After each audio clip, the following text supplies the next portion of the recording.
Okay, so what I'm doing now is going over Deuteronomy chapter 23 and verse 7, where it says, "Thou shalt not abhor an Edomite," right there.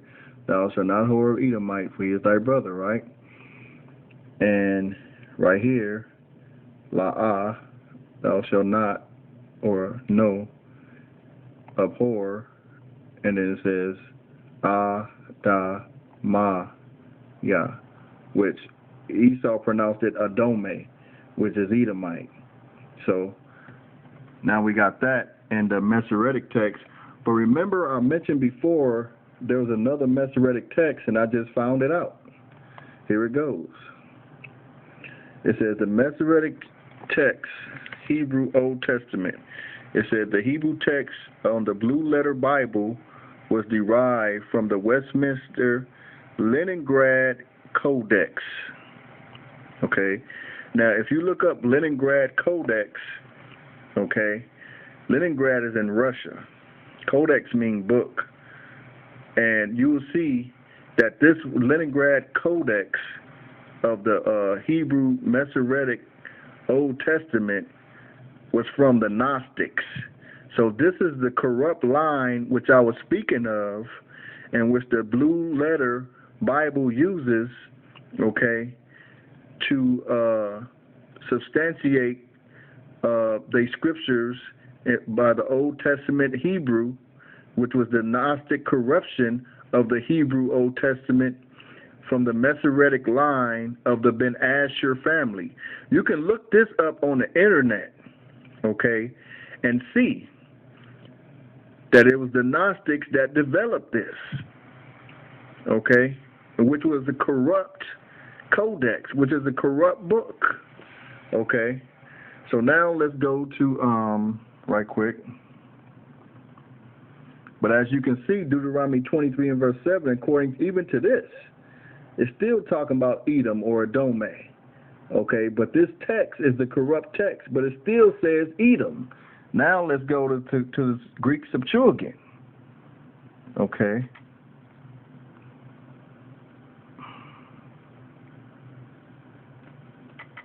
Versions and translations. Now I'm going to the Greek Septuagint.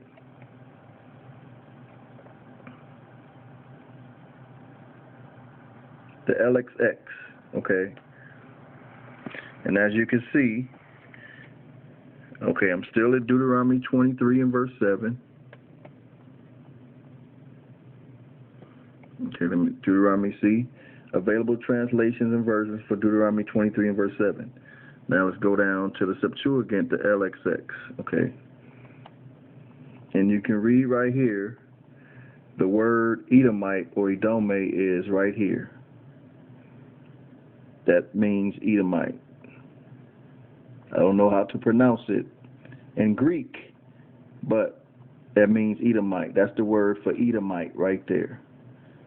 And that's out the LXX, which is the Septuagint, okay? That's why they didn't want to go there, to try to prove that this is talking about Syrian, because they couldn't even prove it out the Septuagint, because the Septuagint says Edomite. Okay? So they caught up in a lie once again. Let's go over here to prove that Esau and the Gentiles is going to receive mercy. Okay? And this is Hosea 2 and 23. Okay? It says, "And I will sow her unto me in the earth, and I will have mercy upon her that had not obtained mercy. And I will say unto them which were not my people, Thou art my people, and they shall say, You art my God." Now, right here, he's talking to Israel, okay?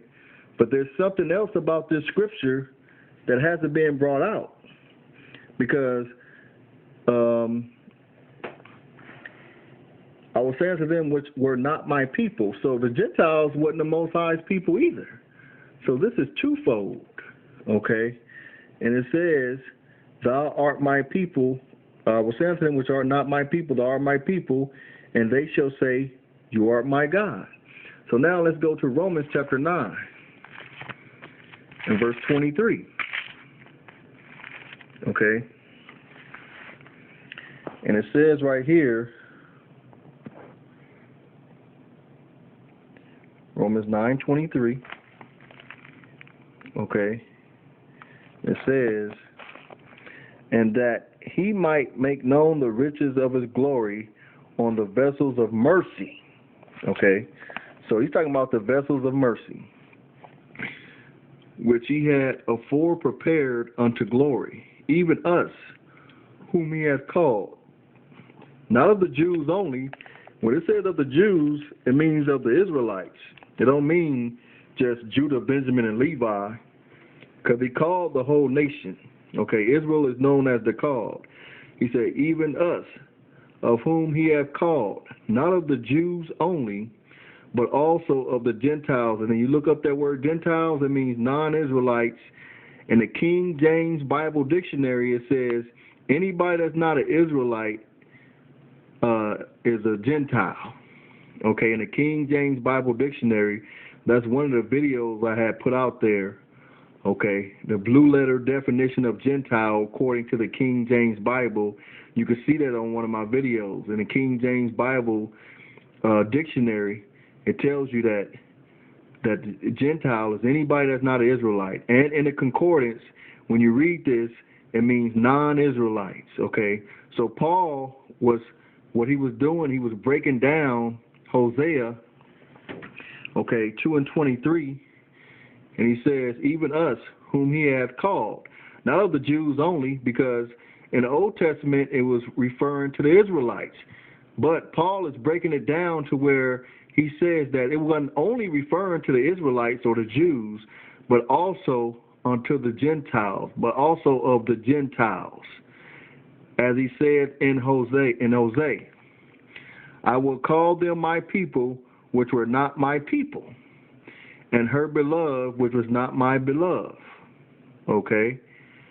So, it's talking about the Jews and the Gentiles. Okay? Talking about the Israelites, the elect Israelites, and the elect Gentiles. Let's go to Isaiah 55 and verse 5 right quick. Okay? Isaiah chapter 55 and verse 5. So this is Isaiah chapter 55, and we're going to read verse 5. And it says, behold, thou shalt call a nation thou knowest not. So the Most High, he knew Israel, he called Israel, and he knew Israel. Okay? He said, but in Isaiah 55 and verse 5, it said, behold, thou shalt call a nation that thou knowest not. Okay? And nations that knew not thee shall run unto thee because of the Lord thy God and for the Holy One of Israel, for he hath glorified thee. So who is this talking about? The Gentiles. Okay, because the Gentiles didn't know the Most High. Psalms 147, 19 and 20. It says, he showeth his word unto Jacob, his law, statutes, and commandments unto Israel. He has not dealt so with any nation. Amos 3, 1 and 2. Okay, what does that say? Amos chapter 3, verses 1 and 2. It says, Amos chapter 3 and verse 1, hear this word, which the Lord hath spoken against you, O children of Israel, against the whole family, which I brought up out the land of Egypt, saying, you only have I known of all the families of the earth. Therefore I will punish you for all your iniquities. Okay? He said the whole family when he brought up out of the land of Egypt. Who did he bring out? Judah, Benjamin, and Levi? No. He brought the whole nation out. He said, you only has he known out of all the families of the earth. Okay? So now, when you go back to Isaiah again, chapter 55 and verse 5, he says right here, it says, behold, thou shalt call a nation that thou knowest not. Who didn't he know? The nations, the Gentiles, the non-Israelites. He just said in Amos chapter 3 verse 1 that he known Israel, the whole family. He said, behold, thou shalt call a nation that thou knowest not, and nations that knew not thee, shall run unto thee because of the Lord thy God and for the Holy One of Israel, for he hath glorified thee. Okay?